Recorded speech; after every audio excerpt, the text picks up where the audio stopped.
নমস্কার বন্ধুরা, আমার চ্যানেলে সবাইকে স্বাগত জানিয়ে আজকের রেসিপি আলুর sandwich step by step follow করবেন এবং বাচ্চাদের টিফিন এইভাবে বানিয়ে ফেলুন।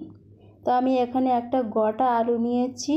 তো এখানে বড় সাইজের আলু নিয়েছি। তো আমি এখানে দু পিস করে খুব ভালো করে সেদ্ধ করে নিয়েছি। নেওয়ার পরে খুব ভালো করে আমি মাখিয়ে নেব। এখানে আলুটা যতটা খুব সুন্দরভাবে মাখাবে ততই টেস্ট হবে আলুর স্যান্ডউইচ। তো অবশ্যই তোমরা যখন ফুচকা বানাও তো আলুটা যত সুন্দর হয় তো ততই খেতে ভালো লাগে। ঠিক তেমনই আলুর স্যান্ডউইচটা তেমনই খুব সুন্দর হবে আলুটা যত সুন্দরভাবে মাখাবে। এখানে আমি লবণটা দেব। তো এখানে আমি সাদা লবণ দেব। এখানে মাপ অনুযায়ী লবণটা দেব। তো এখানে লবণটা দেওয়ার পরেই তো এখানে খুবই ভালো করে লবণটা দিয়েছি। তো এরপরে আমি বিট লবণ দেব। এখানে বিট লবণটা খুবই অল্প পরিমাণে দেব। এখানে আমি সাদা লবণ দিয়েছি, তো এর জন্য বিট লবণটার পরিমাণই খুবই অল্প। এখানে বিট লবণটা দেওয়ার পরে আমি ধনেপাতা কুচি দেব। এখানে ধনেপাতা কুচিটা একটু বড় সাইজের করে দিতে হবে, তো যাতে খুব সুন্দর ফ্লেভারটা আসে। তো এখানে তার জন্য আমি খুব ভালো করে ধনেপাতাটা একটু গোটা গোটা পরিমাণ একটু বড় বড় সাইজের রেখেছি। তো এরপরে আমি গরম মশলা দেব। তো অল্প পরিমাণে আমি গরম মশলাটা দেব। এখানে গরম মশলাটা দিয়েছি। তারপরে আমি কাঁচা পেঁয়াজ দেব। তো ছোট ছোট করে কেটে রাখা পেঁয়াজটাকে আমি দেব। তো দিয়েছি, দেওয়ার পরেই কাঁচা লঙ্কা।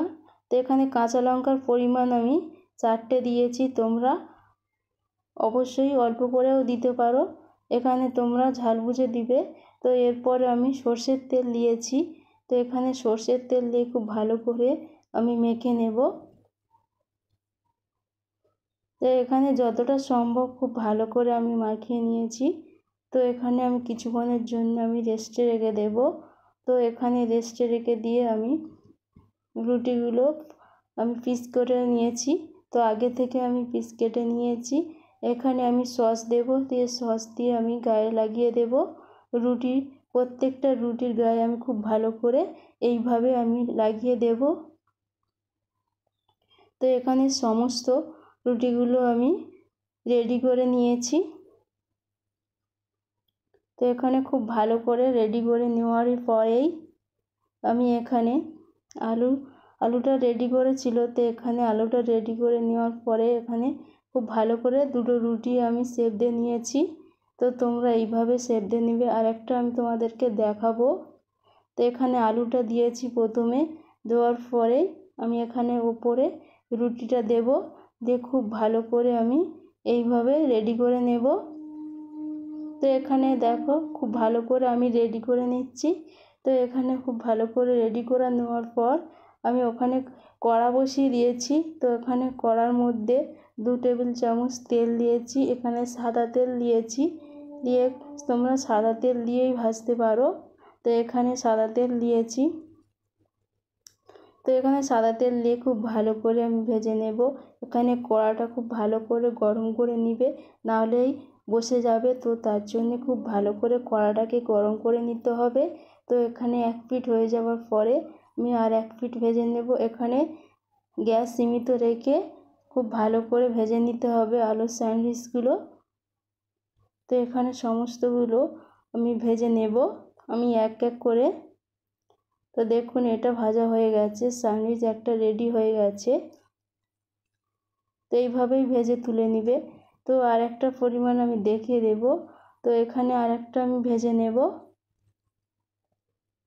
তো এখানে খুবই ভালোভাবে এখানে একটা একটা করে তোমরা রেডি করে নিবে।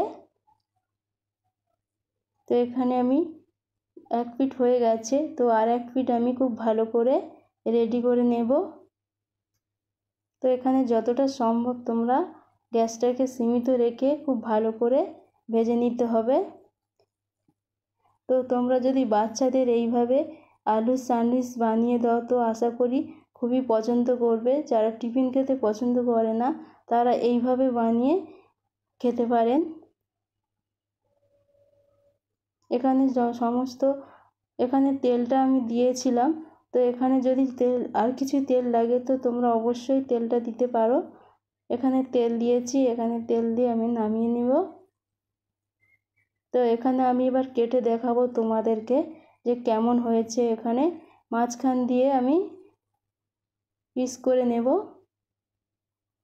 তো দেখতে সুন্দর হওয়ার জন্য আমি এখানে মাঝখান দিয়ে আমি কেটে নিয়েছি। দেখুন দেখতে কতটা সুন্দর, তাহলে খেতে লোভনীয় লাগবে।